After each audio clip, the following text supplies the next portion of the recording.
A 5-year-old Utah boy, James Despain, has vanished after what should have been a routine, court-ordered visitation with his father. Just 3 hours after the visit began, both James and his father, 45-year-old Benjamin Despain, disappeared without a trace. But what makes this case even more alarming is the message the boy's mother received moments later. An email from Benjamin saying he had taken James away. That single email shifted a missed pickup into a potential multi-state child abduction. Benjamin insisted he took James to stop a scheduled surgery, a procedure the mother says he violently opposed. Now police are urgently searching for the pair, following leads that Benjamin may be fleeing Utah, possibly heading toward Idaho, Montana, or even farther east. The race to find James has already begun. On December 2nd, in Bountiful, Utah, a routine weekly visitation became the start of an urgent search. 5-year-old James Despain was picked up by his father, Benjamin Despain, for a scheduled 3-hour visit. Everything about the arrangement followed the normal terms set by the court, and nothing appeared unusual at first. But by the end of the evening, both father and son had disappeared. James' mother arrived as instructed to pick him up, expecting her son to be waiting at Benjamin's residence. Instead, the home was empty. The lights were off, and no sign of either of them could be found. She attempted to reach Benjamin immediately, hoping the delay was a misunderstanding. But moments later, an unexpected email arrived, one that shifted the situation from confusion to deep concern. In the message, Benjamin wrote that he had taken James away. The wording was brief, and the reason he gave centered on preventing a scheduled medical procedure. James was supposed to undergo a simple outpatient surgery just 2 days later. According to his mother, Benjamin had strongly disagreed with the procedure and believed it was unnecessary. Authorities say that this email was the first clear indication that Benjamin had no intention of returning James as required. Investigators immediately began piecing together the timeline, starting from the moment Benjamin picked up his son. The routine visit was supposed to last only 3 hours, and he had never before failed to return James on time. James' mother informed officers that Benjamin has a long history of discomfort toward medical care. She explained that he strongly opposes procedures he considers unnecessary and becomes stressed when discussing treatment options. This belief, combined with the timing of the scheduled surgery, quickly became a central focus of the investigation. The detail that concerned investigators most was Benjamin's earlier comments about wanting to travel out of Utah. According to the boy's mother, he had once expressed interest in taking James to locations in the eastern United States to teach him about historical sites related to his faith. Police have not confirmed whether he acted on this idea, but they are treating it as a possibility. In addition to that possibility, officers are reviewing locations in Idaho and Montana where Benjamin has relatives. Family connections often influence travel decisions in missing child cases, and investigators hope that tracking these ties may reveal the direction he is heading. So far, however, no confirmed sightings have been reported. Although the case triggered major concern, police clarified that they have no verified evidence showing James is in immediate physical danger. Still, his mother is deeply worried, given Benjamin's unpredictable behavior and emotional stress surrounding the upcoming surgery. She emphasized her fear that he may make decisions without considering James' well-being. Officers began coordinating with nearby states soon after the disappearance was reported. The investigation expanded quickly because of Benjamin's potential travel plans and the possibility that he could cross state lines using back roads or less monitored routes. Detectives are working to track digital activity, vehicle movement, and communication records. During the search, an emergency protective order was issued against Benjamin the day after he vanished with James. The order was meant to restrict contact and ensure legal protections for the child. However, due to the unknown location of both father and son, law enforcement has been unable to serve the order directly. The absence of confirmed leads has made the case especially challenging. Investigators rely heavily on public awareness to identify potential sightings of Benjamin's vehicle. The red 2006 Toyota Tacoma he is believed to be driving is a key detail, along with the white trailer attached to it. Both have distinctive license plates issued in Utah. Detectives urge residents across Utah and neighboring states to remain alert for the vehicle combination. Even a brief sighting or partial license plate report could significantly shift the investigation. The white trailer, in particular, is considered a major identifying factor due to its shape and the way it is usually parked or transported. Meanwhile, James' mother continues working closely with detectives, providing every detail she can recall from previous conversations with Benjamin. Her cooperation has helped establish potential travel routes and motives. She describes James as a cheerful child who trusts his father, which makes the situation emotionally difficult. Authorities have also reviewed Benjamin's past behavior to assess potential risks. While there is no evidence of immediate harm, investigators acknowledge that emotional stress and strong beliefs about medical care may influence his decision-making. Understanding these patterns is crucial for predicting possible locations he might travel to. Throughout the search, the focus remains on locating James safely and ensuring his well-being. Police emphasize that missing child cases can take unexpected turns, and early information often changes as more details emerge.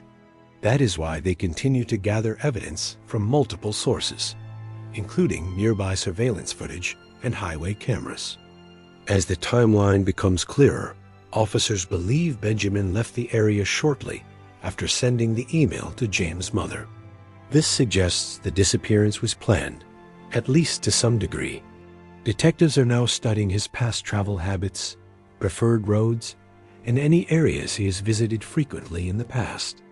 James' description has been widely shared across law enforcement networks. Blonde hair, light build, and a height typical for a 5-year-old. At the time he was last seen, he wore a gray shirt with an astronaut rocket design and green pants. These details help officials issue consistent alerts across state boundaries. Benjamin's physical description has also been distributed: a tall man with brown hair and hazel eyes. His vehicle, combined with his appearance, creates a recognizable profile for anyone who might encounter him at gas stations, rest stops, or grocery stores. Detectives remind the public not to approach, but to report immediately.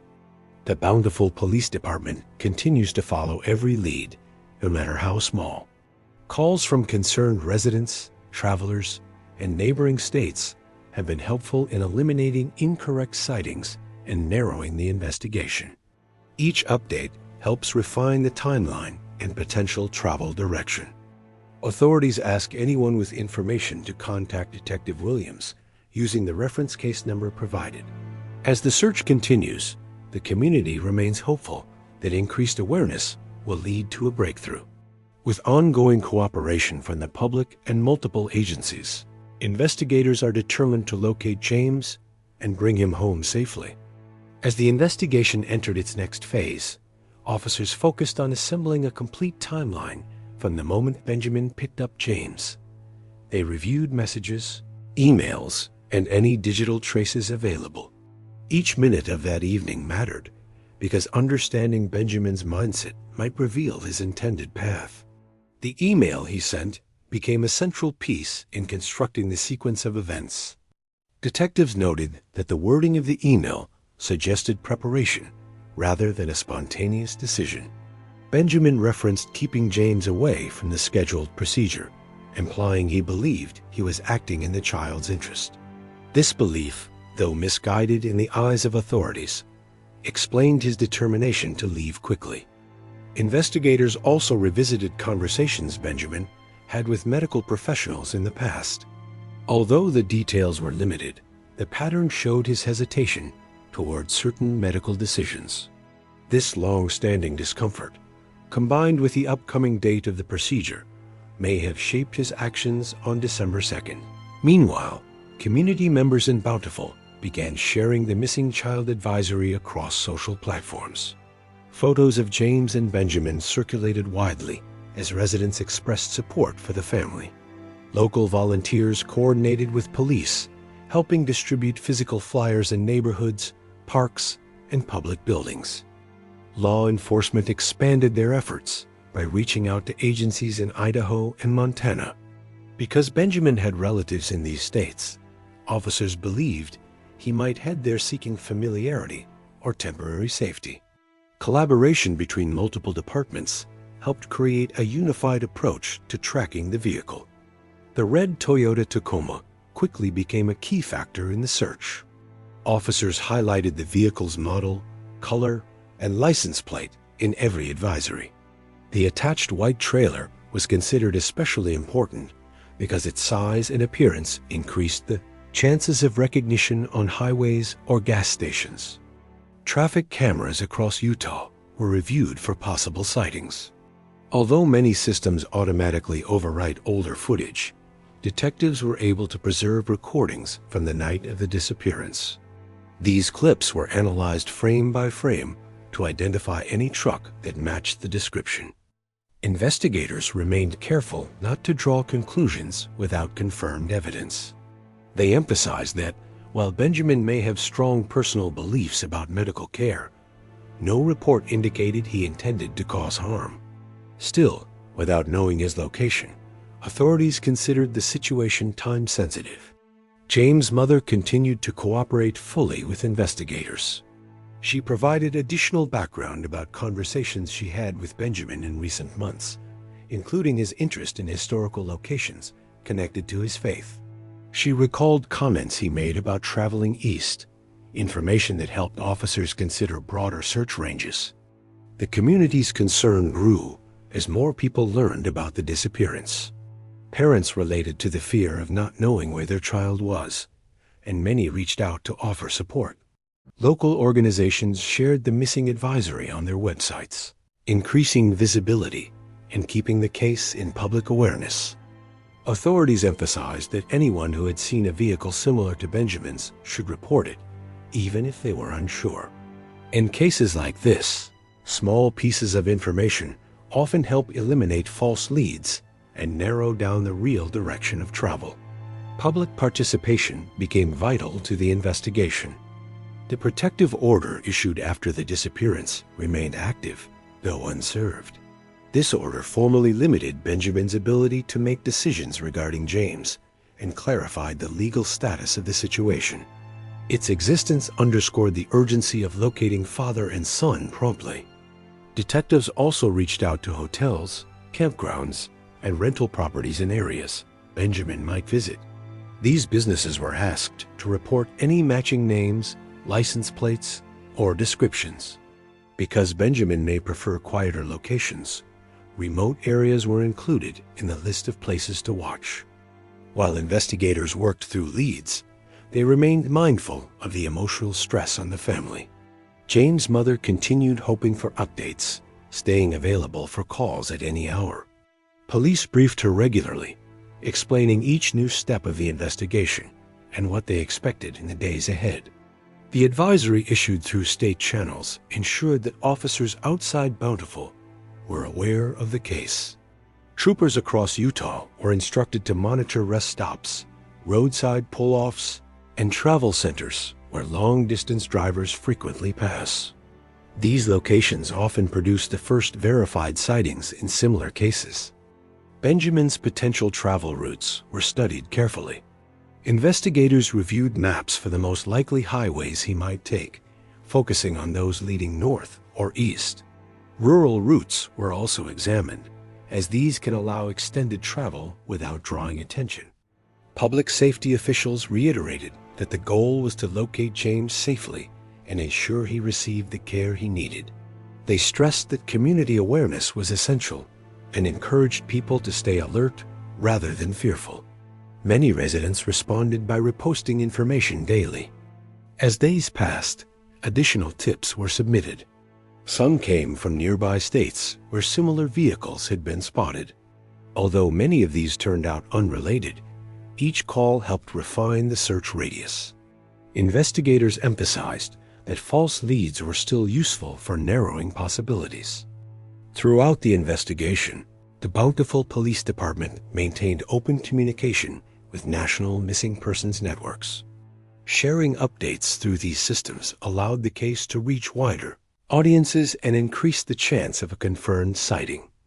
Detectives continue urging anyone with information, no matter how small, to contact them. Every detail, from a passing vehicle to an unusual parking spot, may lead to progress. As the search moves forward, authorities remain committed to finding James and reuniting him with his family as soon as possible. As the days continued without a confirmed sighting, investigators shifted their focus toward long-term strategies. They reviewed the entire case file, ensuring no detail had been overlooked. The emphasis remained on understanding Benjamin's possible motivations and patterns, particularly his concerns about the scheduled medical procedure. Each piece of known information contributed to building a clearer picture of his decisions. Officers revisited conversations with individuals who had interacted with Benjamin in recent months. Some recalled his strong feelings about medical topics, describing him as someone who preferred natural approaches.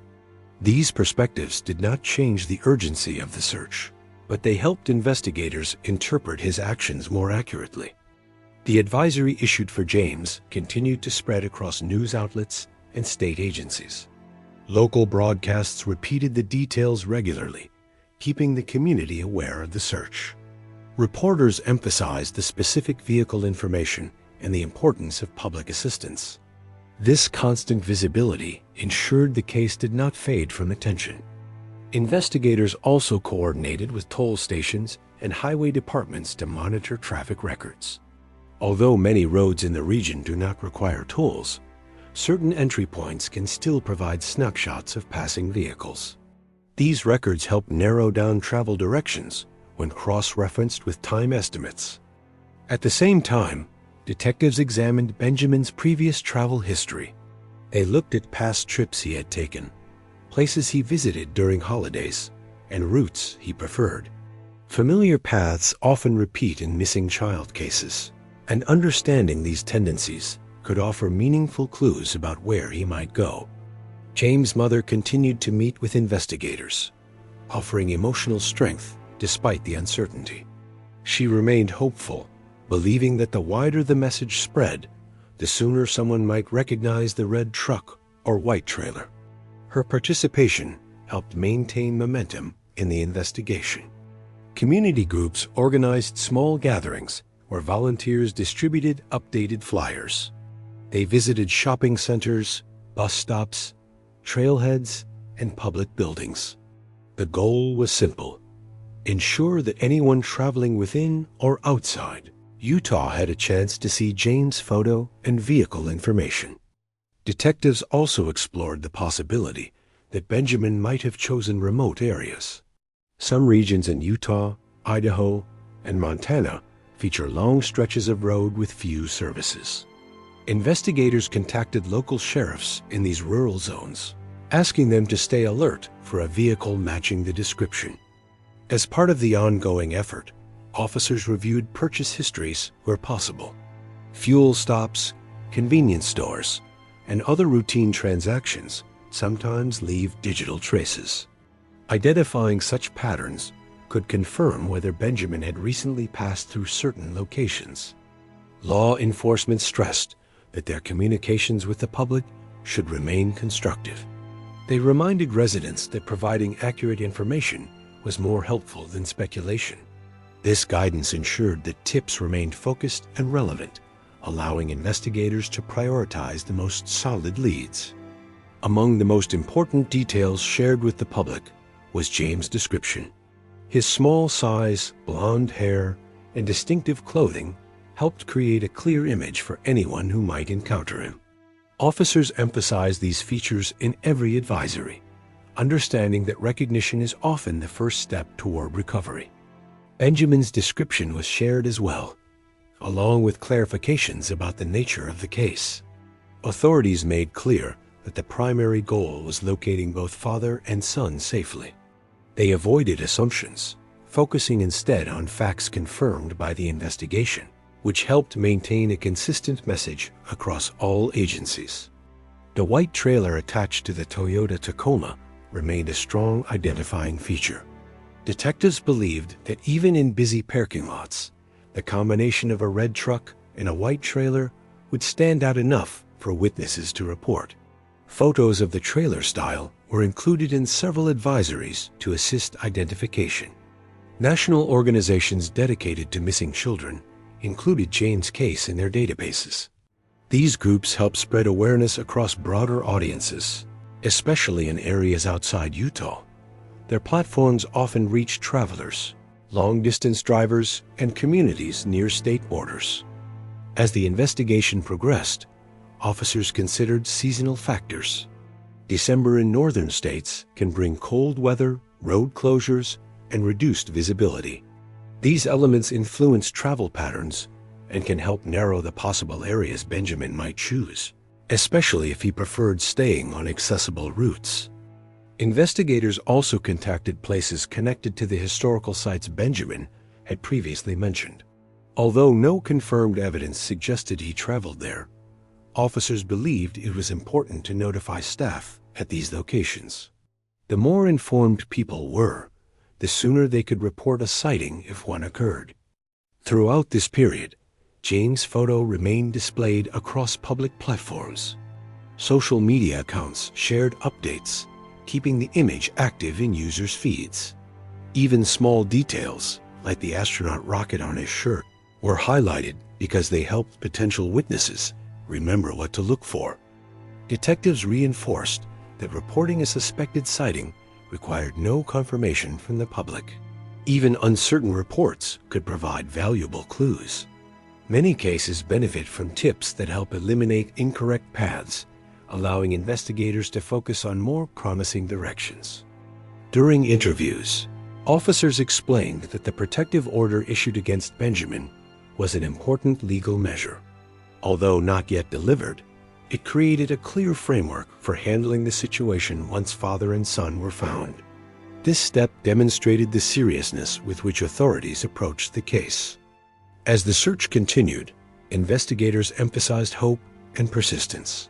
They encouraged the public to stay watchful, reminding everyone that awareness is one of the most powerful tools in cases like this. With ongoing cooperation between states, agencies, and communities, the mission to locate James remained active and unwavering. As the search for 5-year-old James Despain continues, investigators remain committed to following every lead, no matter how small. Each new detail strengthens the effort to bring clarity to this case. Families facing uncertainty depend on the dedication of officers, communities, and those willing to share verified information. Even as days pass, the priority stays the same: ensuring James is located safely and reunited with the people who care deeply for him. Cases like this remind us how quickly a routine moment can change into an urgent search. The continued involvement of the public is essential. One recognized detail, one vehicle sighting, or one shared post can shift the entire direction of an investigation. Awareness is powerful, and you play a role simply by paying attention. If you believe you've seen something related to this case, reach out to the proper authorities so they can evaluate the information. For James' family, each day is a mixture of hope and waiting. They rely on the strength of their community and the reach of people willing to keep this story visible. The more eyes on the case, the better the chance of progress. Remember the key details: 5-year-old James, his father Benjamin, the red 2006 Toyota Tacoma, and the white trailer. Keeping these details in mind helps maintain momentum as the search expands across multiple regions. You are watching True Child Cases, where we raise awareness for missing and endangered children across the country. If you want to support this mission, please follow, share, and help amplify these stories so they reach the people who need to see them. Every share increases visibility. Every comment helps the algorithm push these cases further. And every viewer becomes part of the effort to bring children home. Stay alert Stay informed, and thank you for being here.